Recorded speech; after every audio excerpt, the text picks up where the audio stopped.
पापा जोर जोर से डालना मज़ा आएगा। हेलो दोस्तों, कैसे हो आप सब। आज आप सभी को एक प्यार भरी कहानी सुनाने जा रही हूँ, जो कहानी आपका मूड फ्रेश करके रख देगी। यह कहानी रेनू की है। रेनू एक अमीर बाप की बिगड़ी हुई औलाद थी, जिसके पास दौलत शोहरत की कोई कमी नहीं थी, लेकिन उसकी एक बहुत ही गंदी आदत थी। वह अपनी खूबसूरती के जाल में लड़कों को फंसाकर कुछ दिनों तक इस्तेमाल करती थी। उसके बाद प्यार का नाटक करती थी, अपनी भूख मिटा देती थी और जब मन भर जाता था उन्हें छोड़ देती थी। उसके पापा का बहुत बड़ा बिजनेस था। रेनू के पापा के ऑफिस में एक नीरज नाम का लड़का काम करता था। वह देखने में बहुत ही हैंडसम और एक मिडिल क्लास फैमिली से था। रेनू के पापा की ऑफिस में मैनेजर की पोस्ट में काम करता था। रेनू नीरज को पसंद करने लगी थी। वह चाहती थी कि नीरज उसके जाल में फंस जाए। एक दिन रेनू एकदम टाइट कपड़े पहनकर ऑफिस में आ गई। वह सीधा नीरज के कैबिन में गई। नीरज उस वक्त काम में बिजी था। नीरज ने रेनू के ऊपर ध्यान नहीं दिया। रेनू जानबूझकर नीरज की टेबल पर झुककर खड़ी हो गई और तब भी नीरज ने उसकी तरफ ध्यान नहीं दिया।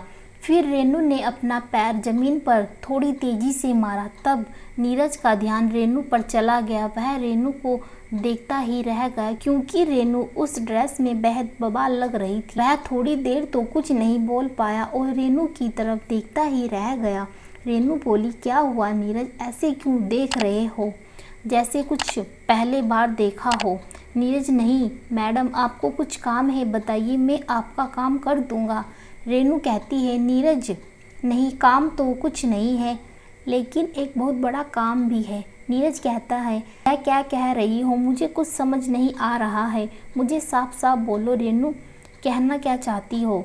रेनू कहती है, आज मेरे एक फ्रेंड की बर्थडे पार्टी है, वहाँ पर सभी कपल आ रहे हैं, लेकिन मैं तो सिंगल हूँ, मैं किसके साथ जाऊँ, मुझे बहुत अकेलापन महसूस हो रहा है।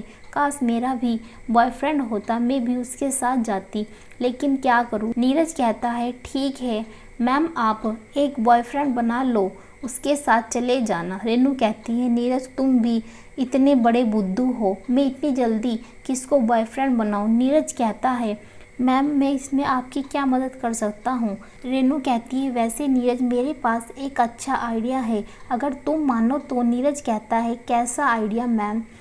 रेनू कहती है, नीरज मेरे साथ कोई नहीं है जाने के लिए, तो तुम भी चलो ना मेरे साथ। नीरज कहता है, मैं कैसे जा सकता हूँ, आप मेरे बॉस की बेटी हो। रेनू कहती है, अरे तो क्या हुआ। रेनू नीरज को जबरदस्ती बर्थडे पार्टी में ले जाती है। वहाँ जाकर सभी लोग रेनू से पूछते हैं, यह लड़का कौन है। तो रेनू कहती है, यह मेरा बॉयफ्रेंड है। यह सुनकर तो नीरज बहुत अच्छा महसूस करने लगता है। रेनू कहती है, नीरज प्लीज़ तुम बुरा मत मानना, मैं क्या करूं, मुझे मजबूरी में बताना पड़ रहा है कि तुम मेरे बॉयफ्रेंड हो, लेकिन ऐसा कभी नहीं करना चाहती थी। पर रेनू से कुछ नहीं कहता। रेनू और नीरज बहुत ज़्यादा ड्रिंक कर लेते हैं कि उन दोनों को अपना ही नहीं पता होता कि वह दोनों कहाँ हैं। रेनू का एक फ्रेंड उन दोनों को अपने घर ले जाता है और दोनों को एक ही कमरे में सुला देता है। नीरज नशे की हालत में कहता है, अरे यह तो मेरा घर ही नहीं है, मुझे मेरे घर लेकर जाओ ना। रेनू कहती है, यह तो मेरा भी घर नहीं है।